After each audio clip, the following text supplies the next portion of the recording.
आप देख रहे हैं न्यूज नेशन में हूं पिनाज त्यागी।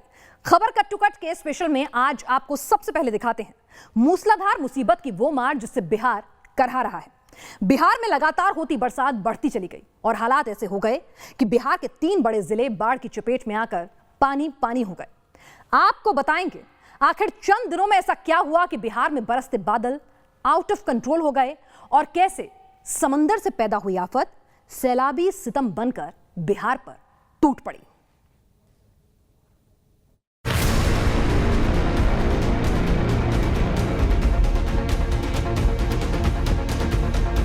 आफत काल, लोगों का हाल बेहाल।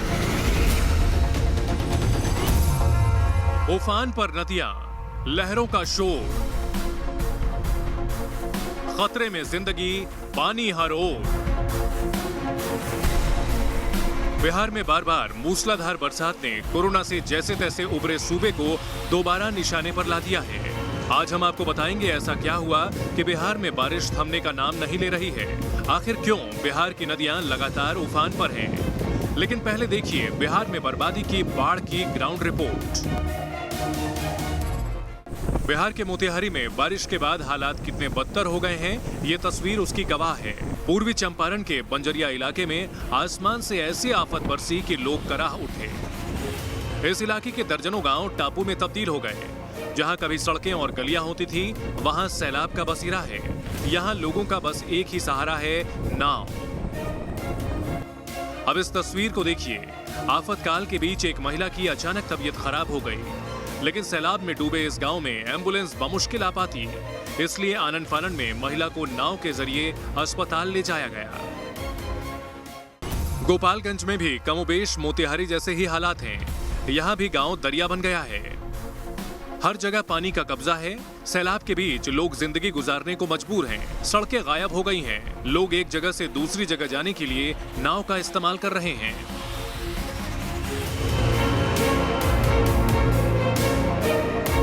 बिहार में बाढ़ जैसे हालात की एक बड़ी वजह है रिकॉर्ड तोड़ बारिश।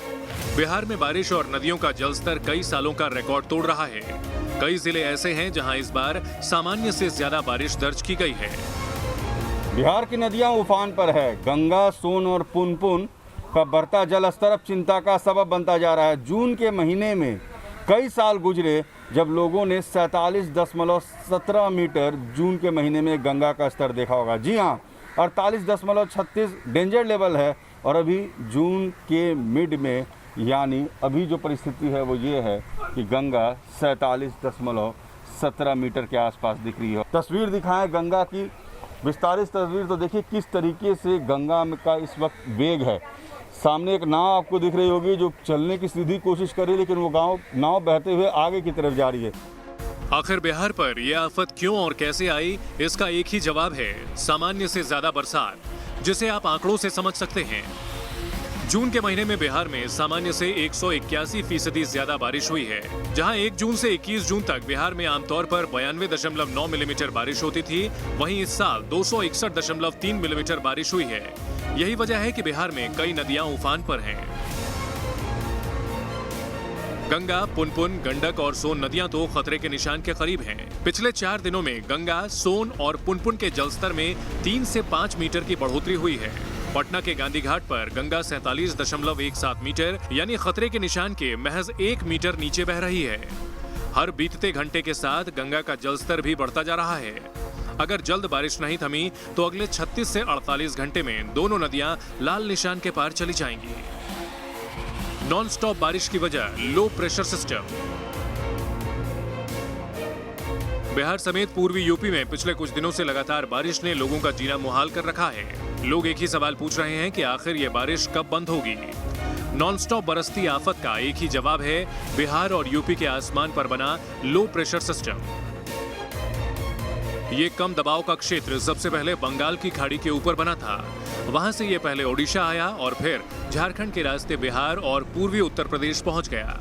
आम बर्ताव के मुताबिक इस कम दबाव के क्षेत्र को पश्चिम की तरफ बढ़ना चाहिए था, लेकिन ऐसा हुआ नहीं और ये बिहार और यूपी में आकर ठहर गया, जिसके चलते तेजी से बरसात के बादल आए और मूसलाधार बारिश होने लगी। मौसम विभाग का अनुमान है कि कम से कम अगले 48 घंटों तक ये लो प्रेशर एरिया बिहार से पश्चिम दिशा की तरफ नहीं बढ़ेगा, यानी बिहार के लिए आने वाले 2 दिन आसमानी आफत से भरे रहेंगे। Team news nation. तो चलिए, किस तरह से बिहार बाढ़ में पानी पानी हो जाता है हर बरसात में, आपने देखा। आगे बढ़ते हैं। टीएमसी में घर वापसी की कितनी महंगी कीमत चुकानी पड़ी, ये आपको दिखाने वाले हैं हम अगली रिपोर्ट में। हुगली में टीएमसी छोड़कर बीजेपी में गए कार्यकर्ता जब वापस लौटे तो पार्टी में शामिल होने के लिए उन्हें पहले अपने बाल मुंडवाने पड़े। हालांकि इन कार्यकर्ताओं का कहना था कि उनकी गलती का पश्चाताप था, लेकिन सवाल उठता है कि क्या बंगाल में चुनाव के बाद हुई हिंसा का डर इतना इनके अंदर बैठ चुका था कि लोग जान बचाने के लिए अब टीएमसी से जुड़ना ही एक आखिरी विकल्प समझ रहे हैं और उसके लिए कार्यकर्ता बाल मुंडवाने जैसा अपमान सहने को भी तैयार हो रहे हैं। चुनावी अदावत में मर्डर, आगजनी और मारपीट, धमकियों का दौर। बंगाल का चुनावी नतीजा तो तय हो गया, लेकिन चुनावी बिसात के बाद भी रंजिश जारी रहेगी, ये शायद किसी ने सोचा भी नहीं था। इसी बीच टीएमसी छोड़कर गए बीजेपी नेताओं की घर वापसी का सिलसिला भी शुरू हो गया। मुकुल रॉय जैसे कद्दावर नेता वापस दीदी की पॉलिटिकल पलटन का हिस्सा बन गए और इसी घर वापसी के दौरान नजर आया एक हैरान कर देने वाला मंजर, जहां पार्टी में लौटते कार्यकर्ताओं के बाल मुंडवा दिए गए। आपके सामने बंगाल के हुगली का वीडियो है। टीएमसी की स्थानीय इकाई ने पार्टी में वापस आने की चाह रखने वाले कार्यकर्ताओं को बुलाया था, लेकिन टीएमसी के साथ जुड़ने से पहले इन लोगों के बाल मुंडवा दिए गए। खुद इनकी ज़बानी सुनिए, आखिर बाल मुंडवाने जैसा अपमान यहाँ पश्चाताप क्यों कहा जा रहा है। ये दादा अपनी नेड़ा কেন হচ্ছে? বিজেপি থেকে তোমার টিএমসি জয়েন করছি, বিজেপিতে আর জীবনে যাবনি, সেই কারণেই আমি নারাজ। আপনাকে কেউ কি চাপ দিয়েছে? না, আমার স্বইচ্ছায় আমি নারাজ। क्या वाकई ये पार्टी छोड़कर जाने का पश्चाताप है या फिर बंगाल में सियासी हिंसा का डर, जिसके चलते लोग किसी भी कीमत पर दोबारा सत्तारूढ़ टीएमसी का हिस्सा बनना चाहते हैं? सवाल उठने की वजह बीजेपी के वो दावे और आरोप भी हैं, जिसमें बंगाल के पॉलिटिकल वायलेंस को लेकर बार बार आवाज उठाई गई। আমরাও জানতে চাইছি মুখ্যমন্ত্রীর এই যে 2 তারিখের পর থেকে যে রাজনৈতিক হিংসা চলছে তার দ্বারাও হাজার হাজার মানুষ ক্ষতিগ্রস্ত এবং বাড়ি ছাড়া আছেন, তার ব্যাপারে ওনার কি মত আছে? উনি শপথ নেওয়ার পরে আর প্রায় এখনো 30-32 জন মানুষ মারা গেছেন, সেই ব্যাপারে ওনার মত কি আছে? कुछ मीडिया रिपोर्ट्स में भी तस्दीक की गई कि चुनावी नतीजे सामने आने के बाद बीजेपी के 20 से ज्यादा कार्यकर्ताओं की हत्या कर दी गई। तो क्या जान बचाने के लिए अब ये लोग सह रहे हैं बाल मुंडवाने का अपमान? Team news nation. कोरोना की चेन तोड़ने के लिए कोरोना प्रोटोकॉल के साथ साथ देश में वैक्सीनेशन अभियान युद्ध स्तर पर चलाया जा रहा है। वैक्सीन के जरिए कोरोना पर करारी चोट की जा रही है, लेकिन इस बीच ब्रिटेन से एक ऐसी खबर आई है जो कोरोना संक्रमितों के लिए ऑक्सीजन का काम कर सकती है, क्योंकि पब्लिक हेल्थ इंग्लैंड ने यह दावा किया है एक रिसर्च के जरिए कि कोरोना संक्रमितों को दोबारा संक्रमण की आशंका बहुत ही कम है। मतलब जिन लोगों को एक बार कोरोना हो गया, उनको दोबारा कोरोना अगर होगा भी तो बहुत कम इफेक्ट करेगा और इसके साथ ही उनकी नेचुरल इम्यूनिटी वैक्सीन वाली इम्यूनिटी से कहीं ज्यादा कारगर है। हर्ड इम्यूनिटी का दम, वायरस होगा बेदम। कोरोना एक ऐसी महामारी जिसके नाम से ही इंसान सिहर जाता है। जिसको एक बार कोरोना हो गया है वो नेगेटिव होने के बाद भी डरा हुआ है कहीं दोबारा कोरोना ना हो जाए। लेकिन पब्लिक हेल्थ इंग्लैंड के एक रिसर्च से सामने आया है, कोरोना होने के बाद अगर इंसान स्वस्थ हो गया तो उसकी इम्यूनिटी का लेवल वैक्सीनेशन से भी ज्यादा मजबूत हो जाता है। ग्लोबल डेटा है, उस पर ये कहा जा सकता है कि जो कोविड सर्वाइवर है, जिसको एक बार कोविड हो चुका है, वो अब बेटर प्रोटेक्टेड है। सबसे बेस्ट प्रोटेक्शन अगर है तो उन्हीं को है। लेकिन इसका ये मतलब नहीं हुआ कि हम सबको नेचुरल इन्फेक्शन करा दें। जिनको नेचुरल इन्फेक्शन अभी तक नहीं हुआ है उनके लिए साथ जो है वैक्सीन जो है बेस्ट ऑप्शन है, क्योंकि वैक्सीन जो है सीवियरिटी को रोक रही है, डेथ को रोक रही है, जो अभी तक जो भी ग्लोबल डेटा है उस पर हम कह सकते हैं। लेकिन अगर आप कंपेयर करें वैक्सीनेटेड वर्सेस नेचुरल इन्फेक्शन को तो वो बेटर प्रोटेक्टेड है। इस बात को आप कुछ इस तरह से समझ सकते हैं, अगर कोरोना हुआ तो शरीर के अंदर एंटीबॉडी बन जाती है जो आगे होने वाले इन्फेक्शन से इंसान को बचाती है। यानी ये कुदरती शरीर के अंदर बनी एंटी कोरोना बॉडी है। दूसरी तरफ अगर कोरोना नहीं हुआ और वैक्सीन ली तो इसका मतलब इंसान के शरीर के अंदर कोरोना से लड़ने की प्रतिरोधक क्षमता बाहर से डाली गई, वो शरीर के अंदर खुद ब खुद नहीं बनी। एम्स से जुड़े डॉक्टर संजय राय के मुताबिक इसी नेचुरल प्रतिरोधक क्षमता से हर्ड इम्यूनिटी बन रही है, जो किसी देश या इलाके को कोरोना के अगले संक्रमण से बचा सकती है। लेकिन इसका मतलब ये कतई नहीं कि कुदरती इम्यूनिटी बन जाने के बाद कोई संक्रमित बिना मास्क या सोशल डिस्टेंसिंग के घूमने लगे। अगर हुआ कोरोना तो अगली बार शायद ना पड़े रोना। पब्लिक हेल्थ इंग्लैंड ने एक रिसर्च किया है और अपने अध्ययन के आधार पर दावा किया है कि कोरोना की चपेट में दोबारा आने की आशंका बहुत कम है। पब्लिक हेल्थ इंग्लैंड की साप्ताहिक सर्विलांस दोबारा संक्रमण रिपोर्ट के मुताबिक 30 मई तक देश में करीब 40 लाख लोग संक्रमित हुए थे। उनमें से केवल 15,893 लोग ही दोबारा संक्रमण की चपेट में आए हैं।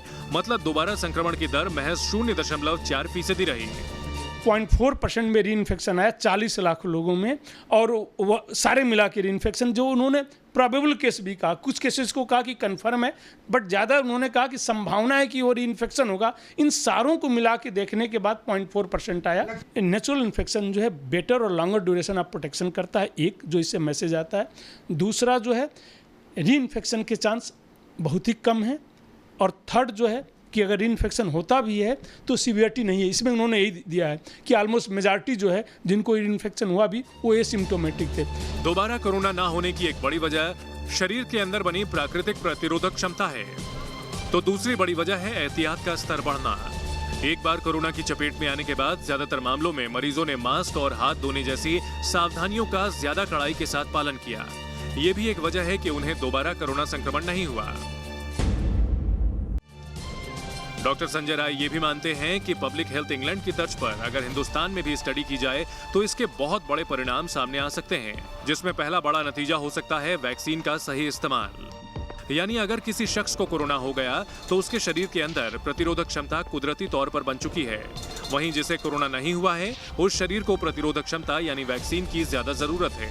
इसी वजह से ये भी कहा जा रहा है कि पॉजिटिव से नेगेटिव हो चुके लोगों के वैक्सीन का अंतराल बढ़ाया जाए, ताकि जिस आबादी को कोरोना नहीं हुआ है उसे पहले और ज्यादा से ज्यादा वैक्सीन मिले।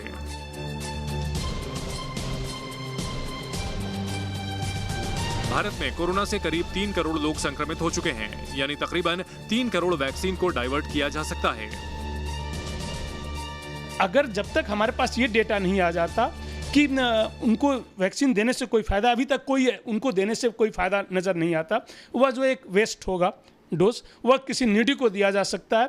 जो 3 महीने की पॉलिसी को भी रिव्यू करने की जरूरत है बेस्ड ऑन ग्लोबल एविडेंसेस। जैसे जैसे एविडेंस आते जाते हैं, जैसे पहले 1 महीने था, 3 महीने शायद जो है हमें देने की जरूरत न पड़े। अभी तक जो एविडेंसेस है यही सपोर्ट करते हैं कि अभी उनको वैक्सीन देने से कोई एडिशनल बेनिफिट नहीं होने वाला है, तो इसलिए जो है उस पॉलिसी को भी रिव्यू किया जा सकता है। और हम लोगों ने पब्लिक हेल्थ एसोसिएशन की तरफ से ऑलरेडी जो है लिख के दिया हुआ है, प्रधानमंत्री से लेके पूरी डिपार्टमेंट को, हेल्थ डिपार्टमेंट को लिख के दिया हुआ है कि इसको रिव्यू करने की जरूरत है। आपको ये भी बता दें कि प्रतिरोधक क्षमता हमेशा शरीर के अंदर नहीं रहती, इसलिए तय वक्त में संक्रमित हो चुके लोग भी अपने वैक्सीनेशन का पूरा ख्याल रखें। दिल्ली से राहुल डबास के साथ टीम न्यूज नेशन।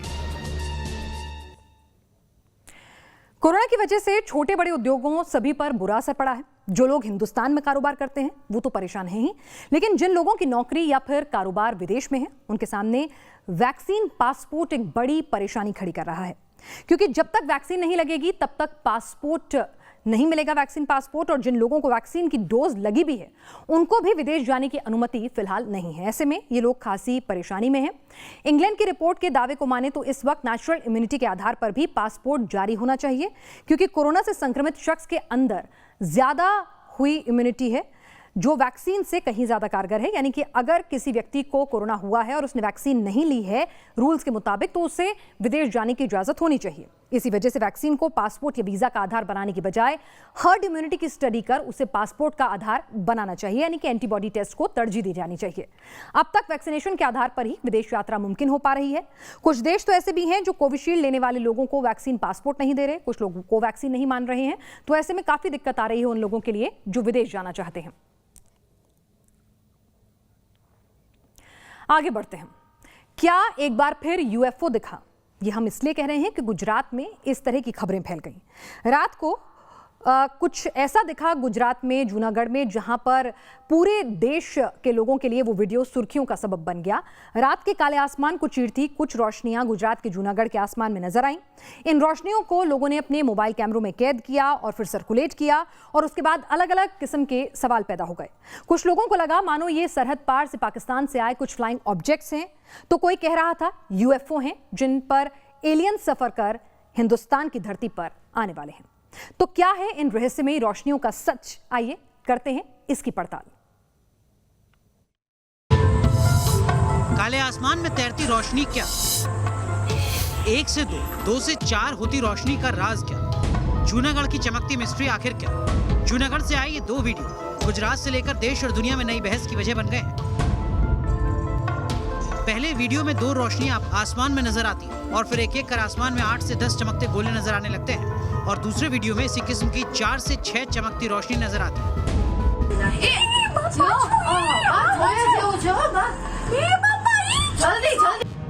इस रोशनी को स्थानीय लोगों ने ही अपने मोबाइल कैमरे में कैद किया और जैसे ही सोशल मीडिया पर इन चमकते गोलों की वीडियो वायरल हुई तो अलग अलग कयास लगाए जाने लगे। किसी को ये एलियन की यूएफओ लगी तो किसी को ये पाकिस्तान की कोई साजिश लगी और कुछ ने इसे मिलिट्री एक्सपेरिमेंट का नाम दे दिया। आखिर क्या है इस चमकती रोशनी का सच? यही समझने के लिए हमने वैज्ञानिकों और एविएशन एक्सपर्ट से बात की ताकि पता चल सके कि क्या वाकई गुजरात में एलियन आए थे या फिर सिर्फ ये दिमागी फितूर है।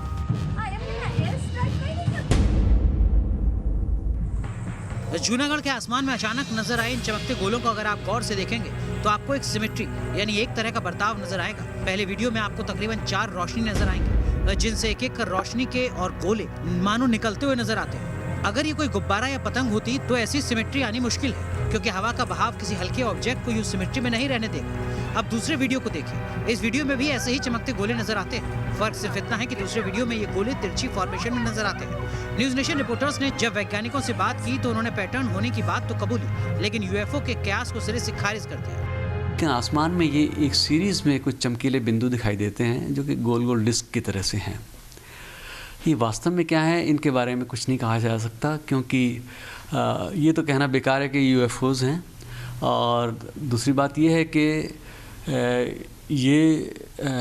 क्या सुरक्षा बलों के द्वारा कुछ आसमान में भेजी गई चीज़ है जिसका कि वो प्रयोग कर रहे हैं, उसके बारे में प्रयोग कर रहे हैं, तो इसके बारे में कुछ कहना बहुत मुश्किल है।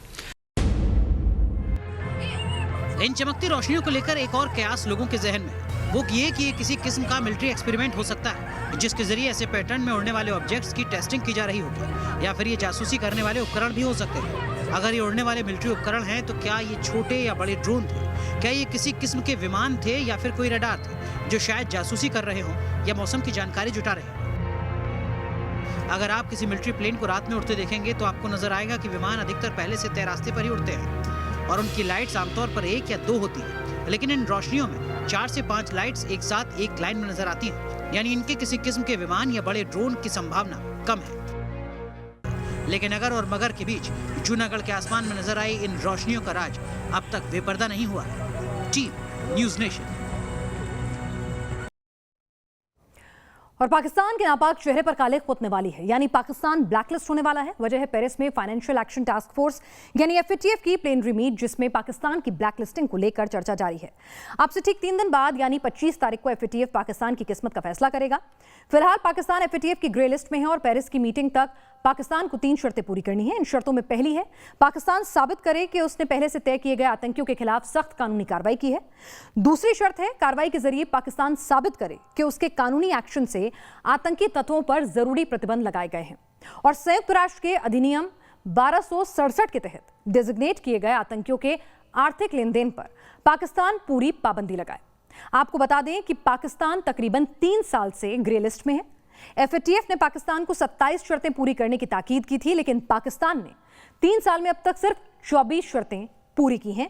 3 शर्त अभी भी अटकी हुई हैं और इसीलिए लगता नहीं कि पाकिस्तान ग्रे लिस्ट से बाहर आएगा।